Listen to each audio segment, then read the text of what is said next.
السلام عليكم أصحابي صباح wanaagsan oo wacan maalintii dhawato youtube channelkayga madbaxa muna waxaan soo dhigay saad gurigaaga ugu samaysan kartid sweetened condensed milk caanaha macaan oo yara adag marka isaga laftigiisiba maanta insha allah waxaan ka samaynaynaa macmacaan kale oo aad u fudud aad ka heli doontiin insha allah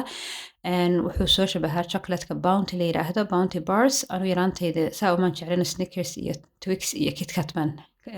jeclaan jiray oo cuni jiray inkastoo imika intoodaas oo dhanba wadankaas falastiin laynaya ay iyagu sameeyeen oo boycott waxyaabaha lagu sameynaya ay tahay marka maba soo iibsado muddo 2 sano iyo badh maba soo iibsan bounty twix kitkat snickers waxaasoo dhan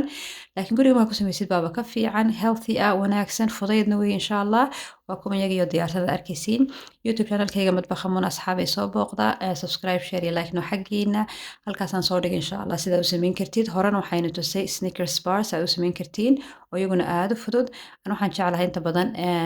macmacaankan yaro quruxda badan fudud inaan siiyo jaarka rabadaan dumarkay soo dhowdahay allahuma balliqna ramadaan jaar yar glass jaar yar oo qurux badan baan ugu ridaa dushan waan ka qurxiyaa kaadh yarna waan raaciyaa hadduu muslim yahayna waxaan ku qoraa ramadaan mubaarak hadduu gaal yahayna waxaan kaadh yar baan haystaa oo ku taala ramadaantu waxay tahay iyo waxaan samaynayo waxa sababtaan u soonno kaasaan siiya marka waa idinkaas asxaabi maasha allah allahuma baarik dhexda markaan saa u kala dilaacyo waad arkaysiin inay bounty chocolate oo kale tahay caruurta iyo xaafaddu wallahi way ka wada heleen maalintaasuna dhammaaday so isku daya insha allah baarak allahu fiikum for watching صحة والعافية and إن شاء الله